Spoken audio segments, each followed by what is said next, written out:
Hey everyone, welcome back.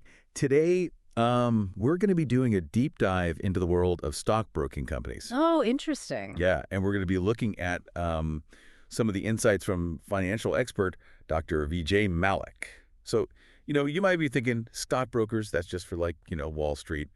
But trust me, this deep dive is really relevant to all of us. Absolutely. I think whether you actively trade stocks or not, the health of these companies, impacts the entire financial system. And that ultimately affects, everyone's investments and the economy as a whole. Right, yeah. Like we're all kind of tied into that system, whether we realize it or not. So Dr. Malik kicks things off by comparing um, the stockbroking business to a roller coaster ride. Okay. And I got to say, the analogy is pretty spot on. Yeah, I can see that. Yeah, because their fortunes are directly tied to the ups and downs of the stock market, right? Exactly. Yeah. You think about it, when the market's booming, there are tons of IPOs. Companies are merging, everyone's making money. Brokers are, riding high, raking in those trading fees. But then, like, bam, a bear market hits and suddenly everything comes to a screeching halt. Yeah, it's like hitting that sudden drop on a roller coaster. Yeah. Like you know it's coming, but it still takes your breath away. Oh, for sure. And Dr. Malik actually uses the 2008-09 global financial crisis as a prime example. Yeah. It was just brutal for brokers. A lot of them went belly up. But then just a few years later, the post-COVID recovery in 2021, 22, brought a whole new wave of investors, a lot of them, like trading from their living rooms. Yeah, that's right. I think the work from home trend, coupled with just like the surge in retail investors, it injected this new life into the stockbroking business. I think it's a testament to like the industry's ability to adapt and evolve, even when faced with major disruptions. Right, yeah. And I think it speaks to how accessible trading has become for the average person, right? Oh, definitely. Like you don't need to be like a high-powered, finance person, but it's not just market volatility they have to deal with, right?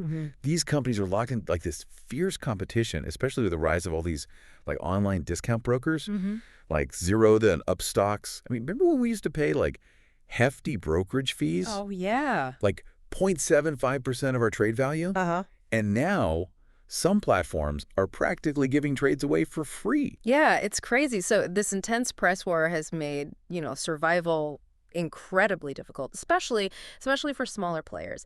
It's this race to the bottom on pricing, which puts immense pressure on profit margins, particularly during, market downturns when trading volume dries up. Yeah, so it's like, how do these companies stay afloat amidst all this chaos? Right. Like, what are they doing?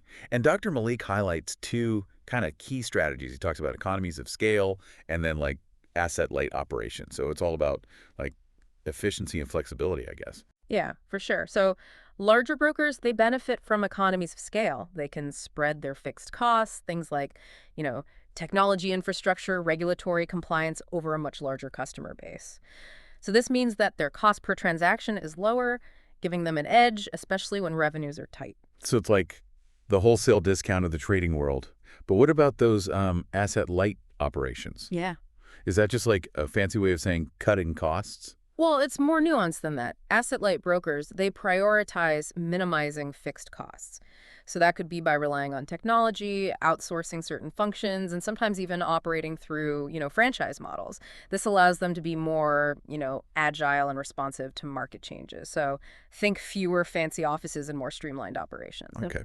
Sounds pretty smart, right? Mm. But Dr. Malik warns against taking cost cutting too far, especially when it comes to like critical areas like technology and risk management. Remember that fat finger trade error by MK Global? Oh, yeah. That's a perfect example of why cutting corners in risk management can backfire, and spectacularly. Yeah, right. MK Global lost, a significant amount of money due to a simple typographical error in their trading system. So it highlights the crucial need for robust systems, even when trying to be, cost efficient. Yeah, so it's like you're walking this tightrope. Yeah. Like you're trying to stay lean, but then you also need to invest in the things that are going to protect you when the market kind of like throws a curveball. Absolutely. But it's not just about trading anymore, is it? No, not at all. Like these brokers are getting creative with how they make money, right? Yeah. They're venturing beyond those like traditional brokerage fees. Absolutely. So they're diversifying their revenue streams. So expanding into areas like investment banking, wealth management, and even, distributing financial products like mutual funds and insurance. So think of it as creating multiple lines of defense against the cyclical nature of the stock market. Okay, yeah. So instead of putting all their eggs in the trading basket, Right. they're building like a more diverse portfolio of services. Yeah. That's a smart move in such a volatile industry. They're also casting a wider net when it comes to their clientele, right? Yeah. Not just targeting like those seasoned investors anymore. Exactly. So brokers are now serving a much broader spectrum of clients from, first-time retail investors dipping their toes in the market all the way to, high net worth individuals and large institutional players. It's all about, reaching new markets and expanding their customer base. Right. So it's like, everybody's welcome, essentially. Pretty much. Come on in. But even with all this diversification, I imagine when a major crisis hits, like the one in 2008, everyone feels the pain, right? Yeah, unfortunately, that's true. During those, systemic shocks, even the most diversified firms can experience a downturn in earnings. However, diversification does help to, mitigate the impact, Okay. allows them to bounce back faster. So it's like it lessens the blow a little bit. That's exactly. So we've established that this business is incredibly volatile, fiercely competitive, and it demands constant adaptation. Yeah. But we haven't even touched upon the elephant in the room. Risk. Yes, risk. Risk is the ever-present companion in the world of stockbroking.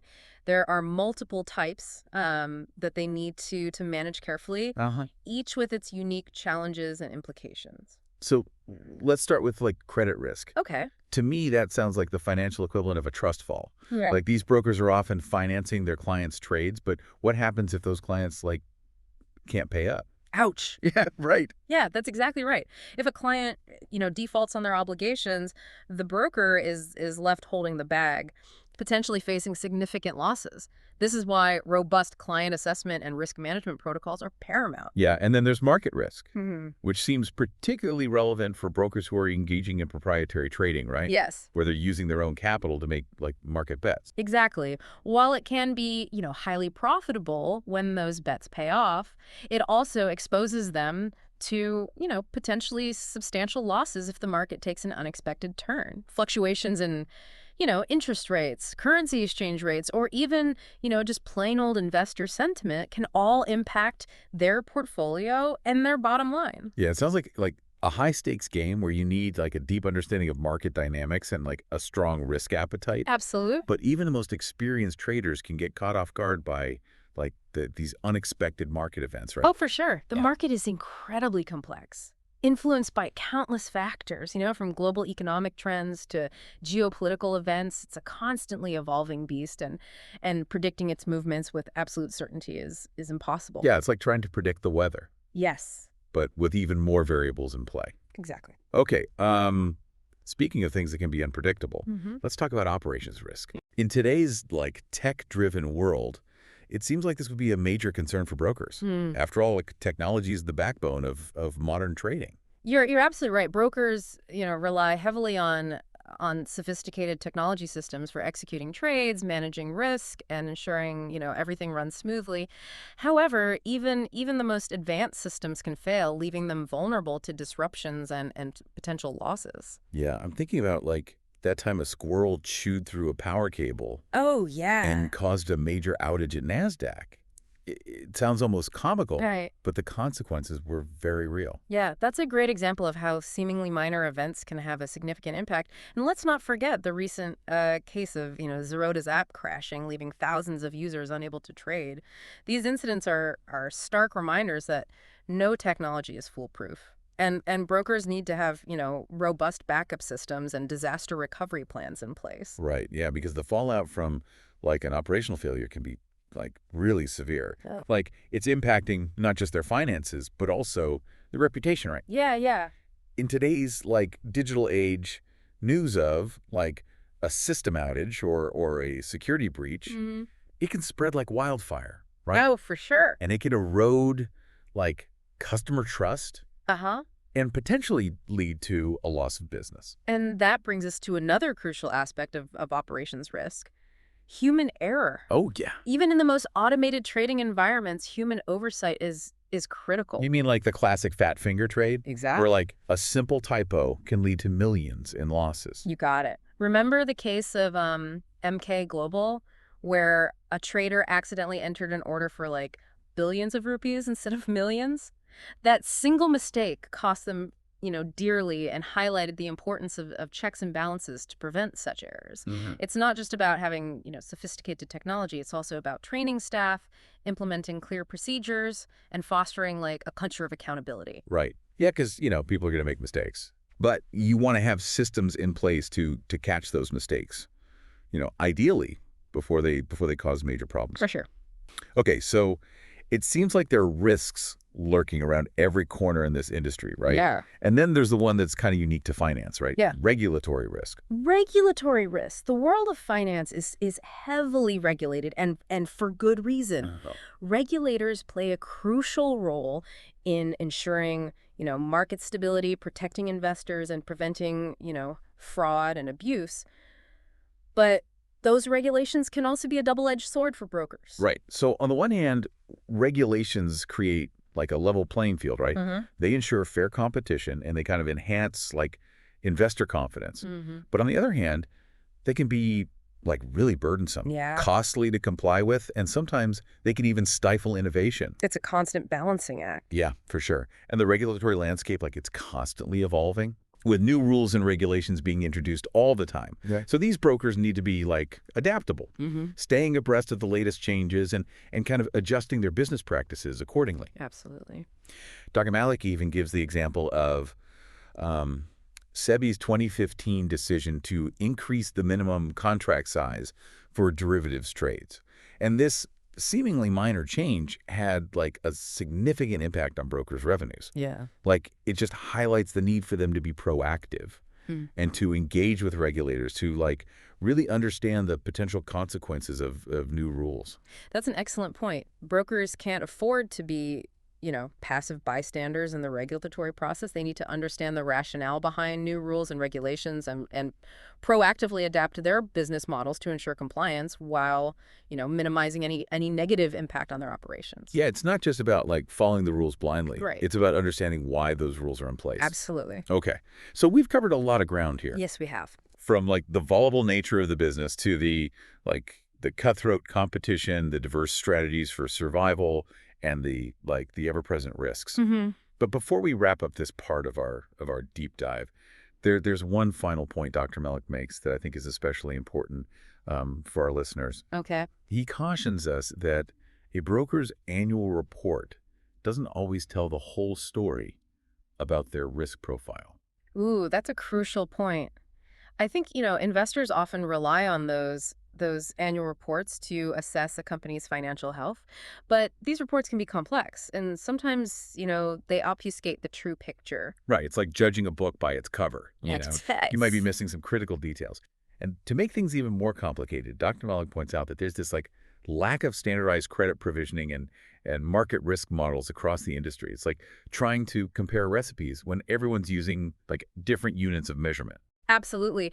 This lack of standardization makes it incredibly difficult to compare, brokers apples to apples and understand their true risk exposure. It really underscores the need for investors to look beyond the surface and dig deeper into the details. And to make things even trickier, Dr. Malik highlights how brokers often rely on their own like in-house pricing models for assets like private equity and venture capital. Yeah, those in-house models can be, opaque and difficult for outsiders to verify independently. It's another layer of complexity that investors need to be aware of. Right. So while those annual reports provide like a starting point, they shouldn't be taken at face value. Definitely not. Like critical thinking and careful analysis are essential for any informed like investment decision. Absolutely. When it comes to finance, there's often, more than meets the eye. Yeah, for sure.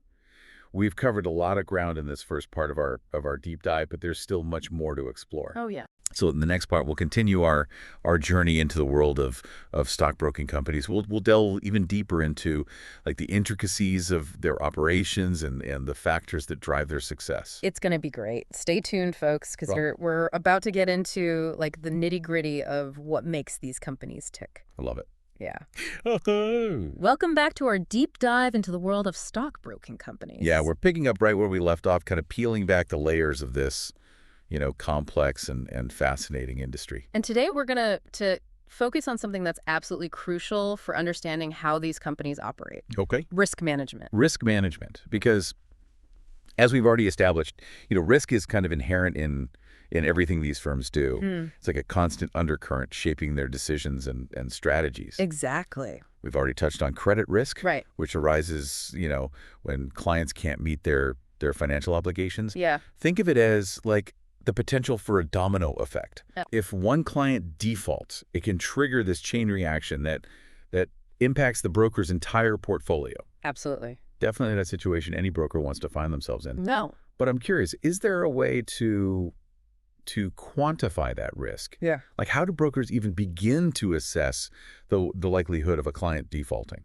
Well, that's where, sophisticated risk management systems come into play. Brokers use a variety of tools and techniques to assess, client creditworthiness, including analyzing, their financial history, credit scores, and trading patterns. Okay, so it's not just about, like, blindly trusting clients. There's a whole, like, science behind evaluating their risk profile. Absolutely. And it's an ongoing process. Okay. Brokers constantly monitor their clients' activities and adjust their risk exposure accordingly. Gotcha. So credit risk is just, like, one piece of the puzzle, right? Yeah. Another critical aspect is market risk, the potential for losses due to, like, overall market fluctuations.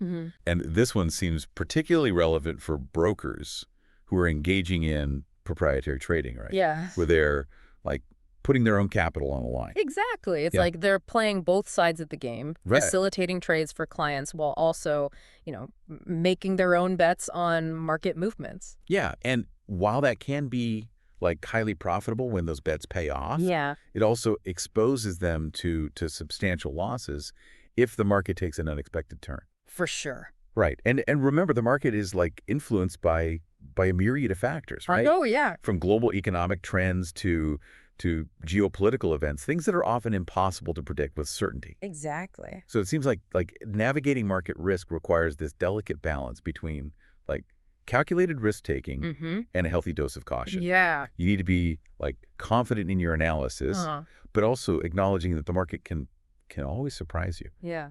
That's a great way to put it.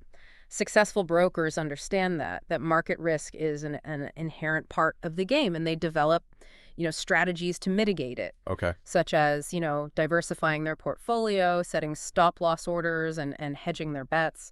Okay, so it's about having a plan, like, for every scenario, Mm-hmm. understanding that you can't, like, control the market, Right. but you can control how you react to its movements. Oh, exactly. Okay.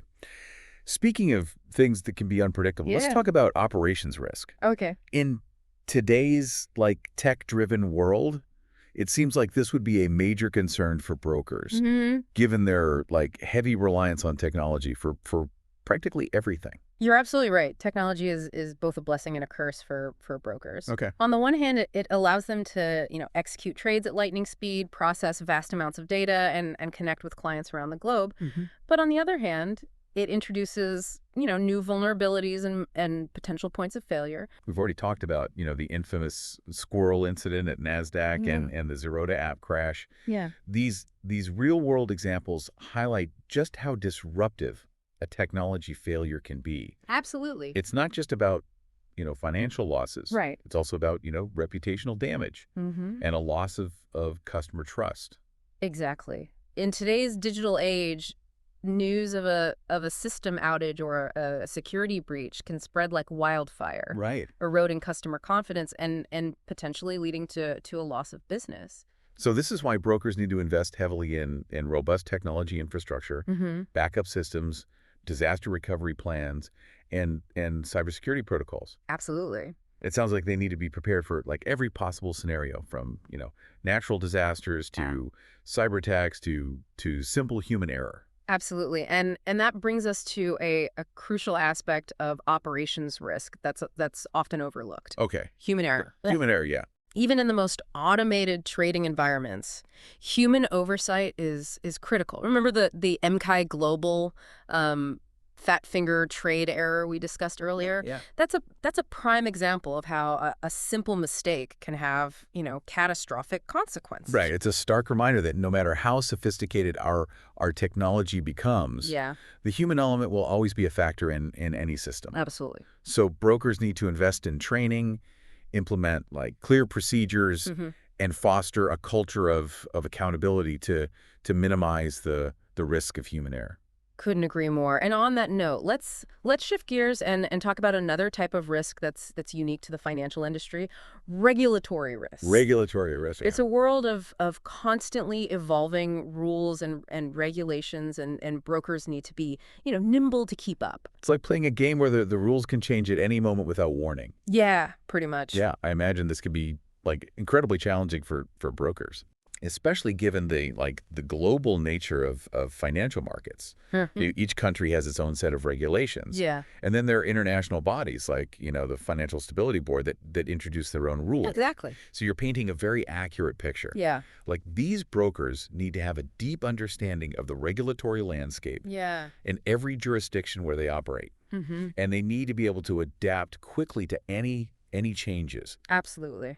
It's a complex and demanding task. It is. Requiring like a dedicated team of compliance experts and a proactive approach to staying informed. For sure. Dr. Melick even gives the example of SEBI's 2015 decision to increase the minimum contract size for derivatives trades. Yeah. It seemed like a relatively minor change. Right. But it had a significant impact on brokers' revenues. Yeah, for sure. So it demonstrates just how impactful regulatory decisions can be, even when they seem like small. That's a great illustration of how regulatory risk can, manifest. Sometimes even, seemingly minor rule changes can have this ripple effect throughout the industry, impacting everything from, trading volumes to profit margins. Brokers need to be constantly on their toes, anticipating, potential regulatory shifts, and developing strategies to adapt. Okay, so we've covered, credit risk, market risk, operations risk, and regulatory risk. Like, it's a lot to take in. It is. But I'm starting to understand just how complex and challenging this business really is. It is. There's so many like moving parts and so much potential for things to go wrong. Yeah. It makes me wonder, like, how do brokers even make money amidst all this uncertainty? That's a great question, and it leads us perfectly into, the next part of our deep dive, where we'll delve into the financial statements of stockbroking companies. We'll explore, the key metrics to look for, the red flags to watch out for, and how to assess the overall, financial health and stability of these companies. Sounds fascinating. I'm ready to put on my financial analyst hat and dive into the numbers. I love it. Yeah. Let's do it.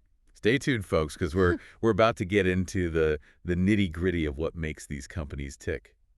Welcome back, Deep Divers. We're in the final stretch of our exploration into the world of stockbroking companies. And as promised, we're going to, roll up our sleeves and get into the numbers. Okay, so we're diving into those financial statements. Yeah. But don't worry, we'll keep it, clear and engaging. Yeah, because understanding a company's financials is like, peeking behind the curtain. It reveals a lot about their health, stability, and ultimately their potential for success. Okay, so where do we even begin? What are like the key things we should be looking for when we're trying to like decode these financial statements? Is it as simple as just like looking at their profits? Well, while profitability is important, it's not the whole story. Remember, stockbroking is a cyclical business. Their earnings can fluctuate wildly depending on market conditions. Right. So we need to look beyond just the bottom line and consider, a range of factors. Okay, so what are some of the key metrics that we should be paying attention to? One of the most crucial is capital adequacy. Remember all those risks we talked about earlier? Well, brokers need to have enough capital to absorb potential losses, meet regulatory requirements, and basically ensure they can, withstand market shocks. It's like having a financial cushion to navigate those unpredictable bumps in the road. Okay, so it's not just about making money. It's about having like enough reserves to weather the storms. Exactly. And regulators keep a close eye on on capital adequacy to ensure the stability of the entire, financial system. And they use specific ratios and metrics to assess a broker's financial strength. And one of the most important is the net capital to risk assets ratio, or NCRAR for short. Okay, that sounds a little technical. Can you break that down for us in a way that, even someone who doesn't speak finance can understand? Sure, absolutely. Imagine a seesaw. Okay. On one side, you have the broker's capital, the money they have to cushion against potential losses. Okay. On the other side, you have their risk assets, the investments and activities that could potentially lead to those losses. The NCRAR basically measures the balance between these two. Okay, so the higher the ratio, the more capital a broker has relative to their risk exposure, meaning they're in a better position to kind of handle potential setbacks. Precisely. A high NCRR indicates a strong capital base Yeah. and greater resilience to, market fluctuations. Regulators set minimum NCRR requirements for brokers to ensure they have adequate buffers to protect themselves and their clients. That makes a lot of sense. Capital adequacy is definitely something I'll be paying closer attention to from now on. But what about profitability? Surely that still matters. Of course, every business needs to be, profitable to survive. But with stockbrokers, it's not just about looking at their absolute profits. We need to consider their return on equity, or ROE, and return on assets, or ROA. Okay, I'm familiar with those terms. ROE measures how effectively a company is using its shareholders' investments to generate profits, while ROA tells us how efficiently they're using their assets to generate earnings. Exactly. Higher ROE and ROA generally indicate, better financial performance and management efficiency.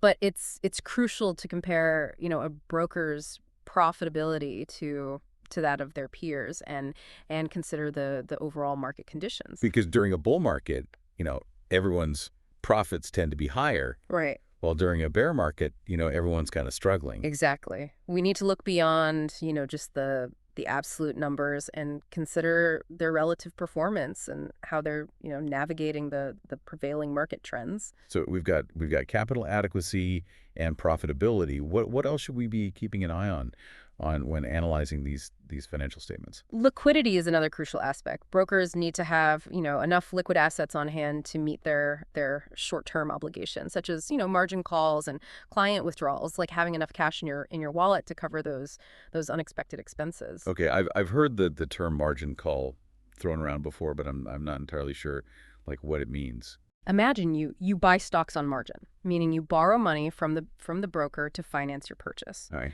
If the value of those stocks, drops significantly, the broker can issue a margin call requiring you to deposit more money to cover the potential loss. And if you can't meet that margin call. That's when the broker's like left holding the bag, Yeah, right? Facing correct. potential losses themselves. Exactly. Brokers need to have sufficient liquidity to cover these potential margin calls and other short-term obligations. There are specific ratios that measure a broker's liquidity, such as the current ratio and the quick ratio. Okay, break those down for us. What exactly do those ratios tell us? The current ratio compares a broker's current assets, which are assets that can be easily converted into cash, Okay. to their current liabilities, which are, debts that are due within a year. So it basically tells us if they have enough like readily available assets to cover their short-term debts. Precisely. A higher current ratio generally indicates, greater liquidity and a lower risk of short-term financial distress. And then there's the quick ratio, which is similar to the current ratio, but it excludes inventory from current assets. Because inventory can sometimes be like tricky to sell quickly, especially in like a volatile market. Exactly. The quick ratio provides a more conservative measure of a broker's ability to meet their, immediate financial obligations. Okay, so we've got capital adequacy, profitability, and liquidity. These seem like the big three when it comes to analyzing a broker's like financial health. Yeah, they're definitely crucial factors to consider. But I imagine there's, more to the story. What about, the types of assets they hold and the level of debt they carry? Okay. You're absolutely right. Those are important aspects to consider as well. When we talk about, asset quality, we're looking at the types of assets a broker holds on their balance sheet. Things like, cash, securities, receivables. even property and equipment. Okay, and I'm guessing not all assets are like created equal. Exactly. Some assets like, cash and government securities are considered low risk because they're unlikely to lose value.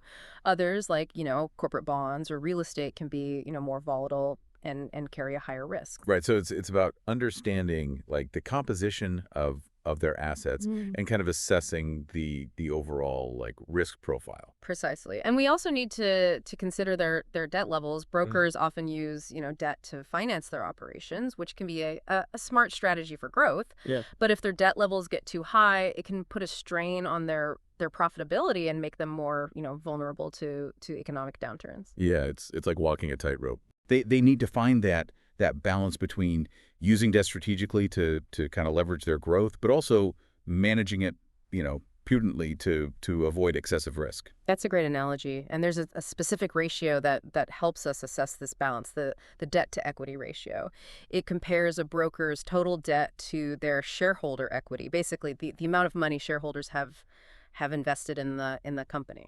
So a high debt to equity ratio could be like a red flag, signaling that the broker is relying too heavily on borrowed money. Exactly. It's an important metric to watch out for, especially when trying to gauge, a broker's long-term financial stability. So we've covered a lot of ground here, from capital adequacy to profitability, liquidity, asset quality, and leverage. It's a lot to, digest, but hopefully you're starting to see how understanding these factors can help you make, more informed decisions. Absolutely. I feel like I'm finally starting to see the bigger picture here. Yeah. But I have to admit, it's also a bit overwhelming. It seems like there's so much to consider when evaluating a stockbroking company. It can definitely feel that way. But, remember, we're not expecting you to become a financial analyst overnight. The goal of this deep dive is to, equip you with the knowledge to start asking the right questions. Right. And to approach your investment decisions with more awareness and understanding.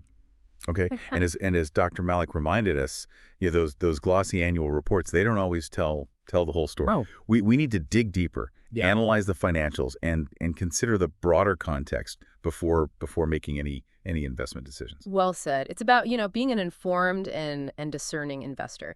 Don't just rely on headlines or flashy marketing materials. Do your research, understand the risks, and choose brokers that align with your investment goals and risk tolerance. That's great advice. So the next time I hear news about the stock market, I'll be thinking about all the behind the scenes action happening at the brokerage firms. Yeah.